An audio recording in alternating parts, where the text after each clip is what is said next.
Hello friends, welcome to my YouTube channel White Tech Board. Today I solve problem number 4 on ordinary differential equation of higher order. My question is that d square plus d minus 2 into y equal to 0. तो मैंने आपको बताया था कि कोई भी ordinary differential equation को solve करने का 3 रूल होता है। यदि दिया गया डिफरेंशियल इक्वेशन को सॉल्व करते हैं, उसका यदि दो रूट निकलेगा तो दोनों रूट यदि सेम हो तो हम रूल नंबर 1 फॉलो करेंगे, दोनों रूट यदि इक्वल आए तो रूल नंबर 2 फॉलो करेंगे, यदि एक रूट इमेजिनरी आए और एक रूट डिस्टिंक्ट आए तो रूल नंबर 3 फॉलो करेंगे। तो सबसे पहले क्वेश्चन को देखेंगे कि दिया गया क्वेश्चन किस फॉर्म में है। यदि d square x by d t square plus d x by d t equal to 0 इस फॉर्म में यदि दिया जाएगा तो सबसे पहले इसको सॉल्व करके सिंबॉलिक फॉर्म में लाएंगे। उसके बाद यदि सिंबॉलिक फॉर्म निकल जाता है तो उसको एक्सिलरी फॉर्म में चेंज करेंगे। तो आइए देखते हैं क्या है हमारा क्वेश्चन। तो मेरा क्वेश्चन क्या है, d square plus d minus 2 into y equal to 0। तो मेरा क्वेश्चन ऑलरेडी सिंबॉलिक फॉर्म में दिया गया है तो इसका डायरेक्ट हम लोग के एक्सिलरी फॉर्म निकालेंगे। तो एक्सिलरी फॉर्म इज क्या हो जाएगा, d square plus d minus 2 equal to 0। तो एक्सिलरी फॉर्म मेरा क्वाड्रेटिक इक्वेशन के फॉर्म में निकला। तो क्वाड्रेटिक इक्वेशन को सॉल्व करेंगे तो क्या आएगा, d square plus d minus 2 equal to 0। तो d square plus 2d minus d minus 2 equal to 0।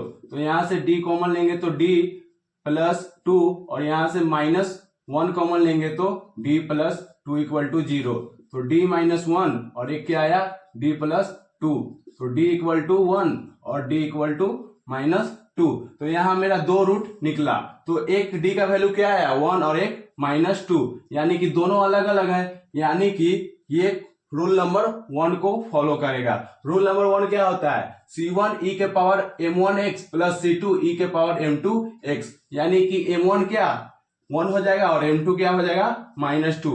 यहाँ m1 और m2 क्या दोनों अलग अलग है, लेकिन सेकेंड फॉर्मूला क्या है c1 plus c2x into e के पावर mx। यदि दोनों रूट इक्वल आता तो हम लोग रूल नंबर 2 को फॉलो करते, लेकिन इस प्रश्न में दोनों रूट अलग अलग आया, इसीलिए हम लोग यहाँ रूल नंबर 1 को फॉलो करेंगे। तो रूल नंबर 1 मेरा क्या होता है, y equal to c1 e के power m1x plus c2 e के पावर m2x। तो यहां से c1 e के पावर m1 का वैल्यू क्या है 1, तो x प्लस c2 e के पावर m2 का वैल्यू क्या है माइनस 2x। तो ये मेरा क्या निकल गया, CF निकल गया। तो CF इक्वल टू क्या लिख देंगे, C1 e के power x plus C2 e के पावर माइनस 2x। तो ये मेरा क्या हो गया, कंप्लीट सॉल्यूशन हो गया। अब इसी तरह ये क्वेश्चन को सॉल्व करेंगे।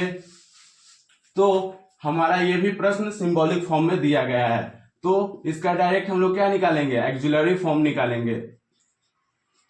तो एक्सिलरी फॉर्म इज क्या हो जाएगा, d square minus 2d plus 4 equal to 0।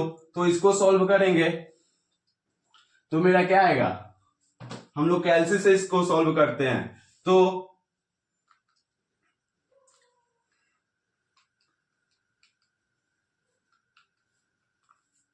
तो मेरा रूट का वैल्यू क्या आया, d equal to 1 plus root 3i और एक क्या आया प्लस माइनस, यानी कि ये क्वाड्रेटिक इक्वेशन को सॉल्व करने पर मेरा रूट का वैल्यू क्या आया 1 plus minus root under 3i, यानी कि प्लस माइनस i मतलब क्या हो जाता है इमेजिनरी, और जब भी इमेजिनरी आता है तो हम रूल नंबर 3 को फॉलो करते हैं। तो यहां से रूल नंबर 3 का फॉर्मूला क्या होता है, x is equal to e के power lambda x plus c1 cos beta x plus c2 sine beta x। तो यहाँ पे जो प्लस माइनस के इधर जो रहता है उसको लेमडा कहते हैं और i के साथ जो रहता है उसको बीटा बोलते हैं। तो यहां से क्या हो जाएगा, x is equal to e के पावर लेमडा का वैल्यू क्या हो जाएगा 1 और बीटा का वैल्यू क्या हो जाएगा मेरा √3i। तो e के power x plus c1 cos beta का वैल्यू क्या है √3x plus c2 sine beta का वैल्यू क्या है √3x।